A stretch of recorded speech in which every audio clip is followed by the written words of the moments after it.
நமது ஆண்டவரும் இரட்சகரும் கர்த்தருமாகிய இயேசு கிறிஸ்துவின் நாமத்தினாலே காலை வேளையில உங்களுக்கு வாழ்த்துதலையும் வணக்கத்தையும் ஸ்தோத்திரங்களையும் கூறிக்கொள்ளுகிறேன். மத்தேயு 11ஆம் அதிகாரம் 5ஆம் வசனம் இப்படி சொல்லுகிறது: குருடர் பார்வையடைகிறார்கள், சப்பானிகள் நடக்கிறார்கள், குஷ்டரோகிகள் சுத்தமாகிறார்கள், செவிடர் கேட்கிறார்கள், மரித்தோர் எழுந்திருக்கிறார்கள், தரித்திரருக்கு சுவிசேஷம் பிரசங்கிக்கப்படுகிறது. மேலும் 15ஆம் அதிகாரம் 30, 31 ஆகிய வசனங்களை நாம் வாசிப்போம். அப்பொழுது சப்பானிகள், குருடர், ஊமையர், ஊனர் முதலிய அநேகரை திரளான ஜனங்கள் கூட்டிக் கொண்டு இயேசுவினிடத்தில் வந்து அவர்களை அவர் பாதத்திலே வைத்தார்கள். அவர்களை அவர் சொஸ்தப்படுத்தினார். ஊமையர் பேசுகிறதையும், ஊனர் சொஸ்தமடைகிறதையும், சப்பானிகள் நடக்கிறதையும், குருடர் பார்க்கிறதையும் ஜனங்கள் கண்டு ஆச்சரியப்பட்டு இஸ்ராயேலின் தேவனை மகிமைப்படுத்தினார்கள். இதே போலத்தொரு நிகழ்ச்சி தான் அப்போஸ்தலர் நடபடிகள் புத்தகத்திலும் நடந்திருக்கிறது. அப்போஸ்தலர் 3ஆம் அதிகாரம் 1 முதல் 10 வரை அடங்கிய பகுதியிலே இந்த சப்பானி ஒருவன் கர்த்தராகிய இயேசு கிறிஸ்துவின் ஆற்றல் நிமித்தமாக எழும்பி நடந்து தேவனை துதித்து அநேகர் ரட்சிக்கப்பட காரணமானான் என்ற குறிப்பு தரப்பட்டிருக்கிறது. இது ஒரு பெரிய அற்புதமாகும். அதிசயமான காரியங்களை கண்டோம் என்று சொல்லத்தக்கதாக அந்நாட்களிலே தேவன் தம்முடைய பரிசுத்தவான்கள் மூலமாக, அப்போஸ்தலர்கள் மூலமாக பெரிய பெரிய அற்புதங்களை நடப்பித்தார். அப்போஸ்தலர் 3ஆம் அதிகாரம் 1 - 10 வரை ஆகிய வசனங்களை நாம் வாசித்துக் கொள்வோம். பிறவியிலேயே சப்பானியாக காணப்பட்ட ஒருவன் தேவாலயத்துக்கு வெளியே அன்றாட வாழ்வுக்காக பிச்சை எடுத்து கொண்டிருந்தான். வேற அவன் என்ன செய்ய முடியும்? எந்த வேலையும் செய்ய முடியாது. யாரிடமாவது யாசகம் வாங்கித்தான் அவன் பிழைக்க வேண்டும். இல்லை என்றால் நல்ல சொத்து சுகம் இருந்தால், சப்பானியாய் இருந்தாலும் பரவாயில்ல, உட்கார்ந்த இடத்துல உட்கார்ந்து அவன் வாழலாம். ஆனால் இவன் அப்படி இல்லை. யாரிடமாவது 4 பேரிடம் கையேந்தித்தான் பிழைக்க வேண்டும்.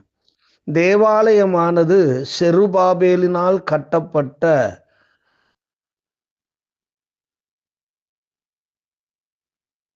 ஒன்று ஆகும். இது சாலோமோனால் கட்டப்பட்ட தேவாலயம் அல்ல, செருபாபேலினால் கட்டப்பட்ட தேவாலயம். இயேசு இந்த ஆலயத்தில் உபதேசித்தார். இந்த ஆலயத்தின் தொழுகை முறை நியாயப்பிரமாண விதிமுறைகளின்படிதான் நடந்தேறியது. எல்லா தேவாலயங்களிலும் ஆதி காலத்து ஒழுங்குமுறைப்படிதான் தொழுகை முறைகளும் எல்லா காரியங்களும் நடந்தேறி வருகின்றது. அந்த எருசலேம் தேவாலயத்திலும் அப்படியாகத்தான் அந்த தொழுகை முறைகள் நடந்து வந்தது. பிச்சை கேட்டு கொண்டிருந்த முடவன் தேவாலயத்துக்குள் போக மனம் விரும்பவில்லை. அவன் பிச்சை கேட்டுட்டு இருந்தான். காசு கிடைப்பதில் தான் அவன் கவனமாயிருந்தான். தேவாலயத்துக்குள்ளே போய் ஆன்மாவுக்குரிய விஷயங்களை அவன் அறிந்து கொள்வதற்கு முயற்சி செய்யவில்லை. ஆனால் தேவாலயத்திலிருந்து ஆசீர்வதிக்கப்பட்டவர்களிடம் நன்மைகளை பெற்றுக்கொள்ள வாஞ்சித்தான். தேவாலயத்துக்கு போய் தானே ஆசீர்வாதத்தை பெற்றுக்கொள்ள அவன் விரும்பவில்லை. தேவாலயத்திலிருந்து ஆசீர்வாதம் பெற்று வருகிறவர்களிடம் நன்மைகளை பெற்றுக்கொள்வதற்கு வாஞ்சித்தார். தேவாலயத்திலே ஜப வேளை என்ற ஒழுங்குமுறை இருந்தது. ஜப வேளையாகிய 9ஆம் மணி நேரம் என்றால் நம் நாட்டில் மதியம் 12 மணி ஆகும். இந்த நேரத்தில் யூதர்கள் தேவாலயத்தில் சென்று ஜெபித்து வருகிறவர்களாக இருந்தார்கள். ஆகையினால்தான் தேவாலயத்துக்கு ஜப வீடு என்று பொருள் கொடுத்து அழைக்கின்றார்கள். வாரத்திற்கு ஒரு நாள் அல்ல, தினமும் 9ஆம் மணி வேளையில் ஜெபித்து செல்வது வழக்கமாக இருந்தது அன்றைய மக்களுக்கு. தேவாலயத்தில் ஜெப நேரம் வைக்கப்பட்டிருந்தது, தொழுகை நேரம் வைக்கப்பட்டிருந்தது. அந்த நேரங்களிலே குடும்பத்தின் தலைவர்கள், ஆண் பிள்ளைகள் சென்று ஜெபித்து வருவது மிகவும் அவசியமான ஒன்றாக இஸ்ராயேலருக்கு காணப்பட்டது. ஆனால் இந்த காலத்தில் இருக்கிற கிறிஸ்தவர்களுக்கு தேவாலயத்தில் அனுநிறம் போய் காலை ஜெப நேரத்தை, அந்த ஜெப நேரத்தை நாம் செய்வதற்கு பலருக்கு விருப்பமில்லாத ஒரு காலமாக இது மாறி போய்விட்டது. அவசரமான உலகமாய் மாறி போனதுனால தேவாலயத்தை குறித்த எண்ணமும் இல்லை, விருப்பமும் இல்லை. வாரத்துல ஒரே ஒரு நாள் மட்டும்தான், அதுவும் 1 மணி நேரம் அல்லது 2 மணி நேரம் மட்டும்தான் தேவாலயத்தை குறித்த எண்ணம் நமக்கு உண்டாகும். ஆனால் ஜெப நேரம் கர்த்தருடைய சமயத்துல தேவன் அங்கு இருக்கிறார் என்று சொல்லி கொண்டுதானே தேவாலயத்துக்கு போகிறோம். அப்போ அந்த தேவாலயத்துக்கு போய் அங்கிருக்கிற தேவனை நோக்கி நாம் செபிப்பது, அது நம் வாழ்விற்கும் நம் குடும்பத்திற்கும் ஆசீர்வாதமாக இருக்காதா? சீஷர்களாய் இருந்தாலும் ஊழியர்களாய் இருந்தாலும் ஜெப வேளையில் தேவாலயத்துக்கு சென்றுதான் ஆக வேண்டும். தேவாலயத்துக்கு அனுதினமும் சென்று ஜெபிக்காதவர்கள் தேவனுடைய பணியை செய்ய முடியாது. இங்கு பேதுருவும் யோவானும் இயேசு கிறிஸ்துவனுடைய சீஷர்களிலே முக்கியமானவர்களாய் இருந்தார்கள். ஜெப வேளையாகிய 9ஆம் மணி நேரத்திலே பேதுருவும் யோவானும் தேவாலயத்துக்கு போனார்கள். ஆக ஆண்டவருடைய பணியை செய்கிறவர்கள் தேவாலயத்திலே சென்று அனுதினமும் ஒரு ஜெப நேரத்தை ஏற்படுத்தி ஜெபிக்க கடனாளிகளாய் இருக்கிறோம். அந்த கடன் நம் மேல் சுமந்து கொண்டே வருகிறது. அதை நாம் செய்யாதிருக்க நம் தலைமேல் அந்த கடன் சுமத்தப்பட்டு கொண்டே இருக்கிறது. ஜெபிக்கும் சீஷர்களிடம் பணம் இல்லை, பொன்னில்லை, பொருள் இல்லை, ஆஸ்தி இல்லை, எதுவும் இல்லை. ஆனால் இயேசு அவர்களிடம் இருந்தார். தேவனை தரிசிக்க தேவாலயம் வராதவர்களிடம் இயேசு இருப்பதில்லை. இங்கு ஜெபிக்கும் கிறிஸ்தவர்கள், இந்த ஜெபிக்கும் தேவ மனிதர்கள் அவர்களே சொல்லுகிறார்கள், எங்களிடத்துல வெள்ளியும் பொண்ணு எல்லாம் கிடையாதுப்பா, எங்களிடத்துல இயேசு இருக்கிறார், அந்த இயேசுவை நான் உங்களுக்கு தருகிறோம் என்று சொல்லுகிறார்கள். உள்ள வர விரும்பாதவனுக்கு இயேசு இல்லை, உள்ள போயிட்டு வர்றவனுக்கு இயேசு இருக்கு. உள்ள போயிட்டு வெளியே இருக்கிறவனுக்கிட்ட காசு பணம் இருக்கு, இயேசு இல்லை. உள்ள போறவனுக்கிட்ட காசு பணம் இல்லை, இயேசு இருக்கிறார். கடைசியில இயேசுதான் அவர்களுடைய வாழ்க்கையை மாற்றி அமைக்கிறார். இயேசுவை கொண்டிருந்தவர்களிடம் வல்லமை, ஆற்றல் எல்லாம் இருந்தது, வார்த்தை இருந்தது, எல்லாம் அவர்களிடத்துல இருந்தது.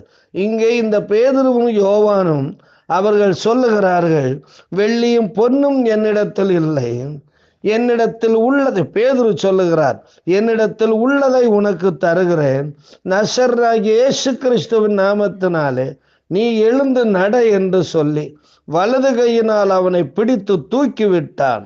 உடனே அவனுடைய கால்களும் கரடுகளும் பலன் கொண்டது. அவன் குதித்தெழுந்து நின்று நடந்தான். நடந்து குதித்து தேவனை துதித்து கொண்டு அவர்களுடனே கூட தேவாலயத்துக்கு பிரவேசித்தான். அப்போ இயேசுவை கொண்டிருந்த பேதுருவும் யோவானும் இயேசுவை கொடுத்தார்கள். பணம் கொடுக்கல, கையில இல்லை. ஆனா இயேசு இருந்தார், இயேசுவை கொடுத்தார். இயேசுவின் வல்லமையை கொடுத்தார்கள், இயேசுவின் ஆற்றலை கொடுத்தார்கள், இயேசுவின் அற்புதத்தை கொடுத்தார்கள், இயேசுவின் அதிசயங்களை அவனுக்கு கொடுத்தாங்க. அவனுடைய வாழ்க்கையில ஒரு பெரிய மாற்றம் உண்டானது. அதுக்கு பிறகு அங்க நடக்கிறது, அவன் நடக்கிறதையும் தேவனை துதிக்கிறதையும் ஜனங்கள் எல்லாரும் கண்டு தேவாலயத்தின் அலங்கார வாசலண்டையிலே பிச்சை கேட்க உட்கார்ந்தவர் இவன்தான் என்று அறிந்து அவனுக்கு சம்பவித்ததை குறித்து மிகவும் ஆச்சரியப்பட்டு பிரமித்தார்கள். குணமாக்கப்பட்ட சப்பானி பேதுருவை யோவானையும் பற்றி கொண்டிருக்கையில் ஜனங்கள் எல்லாரும் பிரமித்து சாலமன் மண்டபம் என்னும் பட்ட மண்டபத்திலே அவர்களிடத்திலே ஓடி வந்தார்கள். இந்த அற்புத நிகழ்ச்சியை கண்டு கொண்டிருந்த மக்கள், பார்வையாளர்கள் எல்லோரும் தேவாலயத்துல சாலமன் மண்டபத்துக்கு கூடி வந்துட்டாங்க.